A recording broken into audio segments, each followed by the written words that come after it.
Ladies and gentlemen, you know what time it is and you know what we do here. Tabor has dropped their 0.8.1 update that we are going to go through right here, right now. I have not looked at this update, so you're going to get my immediate thoughts and reactions as I go through it with you. I also have some incredibly exciting news at the end of the video about Veil VR's upcoming extraction mode, so if you want to skip to then and see what it is, I don't think you will believe it. I certainly didn't, so please watch until then. Now, as I scroll through this update, it looks massive. More bug fixes than anything else, which is incredibly important. And they didn't forget to add a few new features in there for us too, which is kind of nice. But it's been a long day, so let's not waste any more time and get right into it. Patch 0.8.1 has now been deployed. Please consider restarting your Quest and Pico headset after patch is applied on Steam and MetaLink. Restart the application if you don't see the update. So the main key features of this update is as followed. Added gun charms. This is for you to customize your guns even more, but also to support some of the content creators that have been helping us through the past year and a half building our community. We also added one in memory of our colleague. I assume they're talking about Rip's Actual, who sadly passed recently. My condolences will always go out to his friends and family, and of course the team over at Combat Waffle Studios. I'm actually curious on what his charm looks like. I wouldn't mind running it in honor of him. Added NRS pouch. You've been asking for it, and here it is. Carry NRSs on your vest, easy access in the heat of battle. I mean, this is a cool little feature. You get to attach it right onto your vest, just like any kind of ammo module or grenade module, and it can hold up to, I think, 4 NRSs. So you just kind of grab them right off of your chest, and you're good to go. Added a pistol pouch. I assume this works the same way, where you just add it onto your chest rig. You wanted it, we delivered it. Bring one more pistol on your chest and be the cowboy you always wanted to be. Cool. Added the 590 A1 shotgun. New shotgun, new fun. This is very cool because this is the pump action shotgun everybody's been missing, and they have brought it back into the game. I really hope it works well because pumping a shotgun in VR can be finicky at times. I know the lever action rifle feels a little bit finicky when I'm trying to mess around with it, but at least we got the pump action back. I believe this is a brand new shotgun, so bring this one to silo or bring it as a backup weapon for your close quarter combat and have fun using it. Added turn-in missions back. Thank goodness. This was a missed feature in the game, and it kind of adds more options for the rats to level up. People who may not be as skilled in the game, it helps with balancing a lot. People who typically are not as good at the game like loot, they like scavenging, they like exploring the map. This is a great little thing that they brought back to the game, and I'm really happy that they did. It will give a bit more variety while waiting on the new improved missions. Nice. By the way, the new mission system was confirmed to come this wipe, and they have not said anything about delaying it yet, so still look forward to that. Unless I missed it somewhere, just comment down below and let me know if I did. Missions moved to the back end instead of a local save. This will improve the reliability of the saves. No more corrupt files that prevent you from progressing. Missions will probably reset between wipes and so on. Oh yeah, I noticed that missions weren't resetting in between wipes, which was kind of funny because I was like halfway done a bunch of missions when I would jump back into my bunker. I'll be sad that this was gone. It gave me a little jump start before I ended a wipe. Balanced grenades. We've cut the radius in half for both the heavy damage and shrapnel reach. We also fixed an issue where the armors were ignored under some conditions. Now this is an interesting one. At least they made the grenades less OP,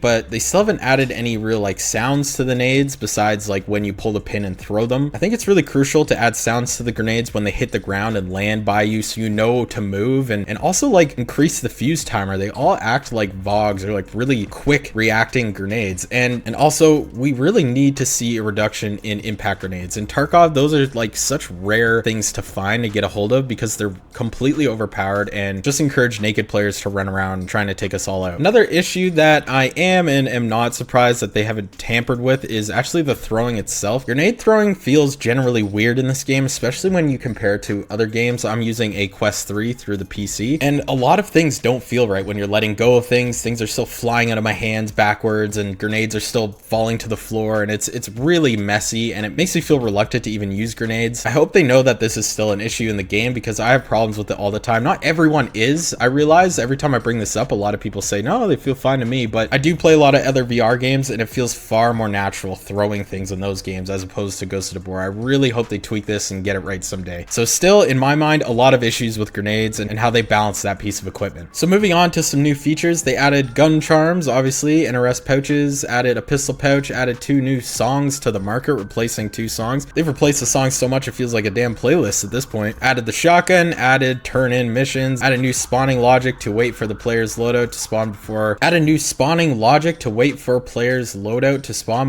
unfading. Waiting for player's screen to spawn people at approximately the same time may take take a bit longer than previously to spawn for some users. This is really cool because when you spawn in, sometimes it takes forever for your loot to come in. So yes, you might be waiting a few extra seconds, but that's typically all it takes for your loot to actually spawn in. It's going to feel much better, and I actually really appreciate this little piece of quality that they've added to our lives. Switch missions from local saves to backend saves. We all know most of this stuff. I'm just going over the new features and what they've written here. Now I want to go through the bug fixes and improvements, at least the most important ones. And I'll make this quick because this list is massive. I want to get to the best ones and give my thoughts on them. Fix screen going black when reconnecting to PCVR. Fix spawning inside walls. Wow, I didn't know that was a thing, but good they fix it. Fix the AK side rail clipping in the iron sight on the AK-74U. Fix an issue where the users were able to turn FMJ into AP. Fix a few items that were making the backpack spin. Fix some items missing wall hangers on the gun wall. Fix a crash that would happen when spawning, deploy, and abort. Fix an issue where the side rail of the Founding Fathers AK could not receive attachments. Fix the position of the front hand of the P90.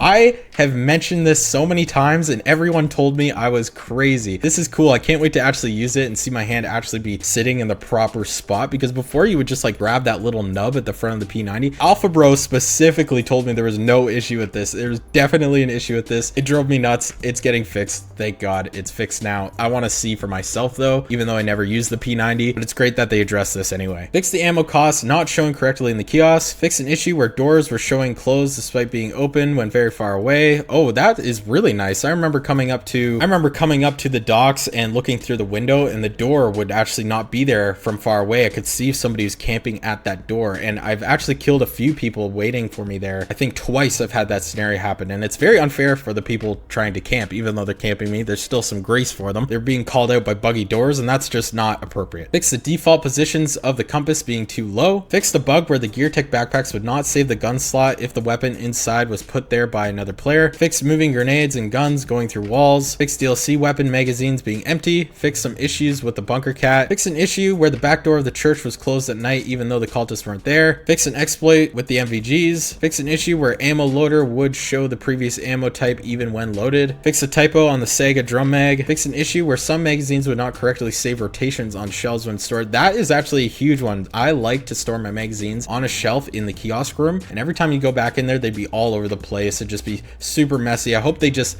are where you put them, and this is actually a very welcome feature. I'm very happy about this myself. Fixed a Z fighting issue on bullets inside of magazines when they were outside of saving zones. Fix an issue where 9mm could be loaded in USB 45 magazines. That's funny. Fix an issue where the backpack would turn red. Fix helmets not initializing correctly with streamer cam. Fix helmets not initializing correctly with streamer cam turned on. I actually know this glitch, and you had to like crouch and uncrouch to fix it, but it's fixed now. That's good. Fix an issue where the M4 and SCAR iron sights would go back up when interacting with other attachments while having a sight. Thank goodness. This was actually really annoying, and fixing all the time was just bugging me so much. So this on top of the other tiny little quality of life things is amazing. Just please fix grenades, fix throwing. Fix an issue where grenade would sometimes ignore armors. Balance backpack base weights. That's interesting. Balance grenade radius and damage. Of course, we mentioned that before. Balanced AP. Jiro no longer sells it. Shiro level requirements increased by 1. Now this is a very interesting topic that I'd love to talk about, because AP in a game is very controversial, and I'll tell you why. In Tarkov, maybe in the last recent year and a half, I've actually gotten rid of people's access to armor piercing rounds, such as crafting or buying them straight out from the traders. You can still get a certain amount of them and a certain quality of armor piercing rounds, but the really like overpowered good ones, they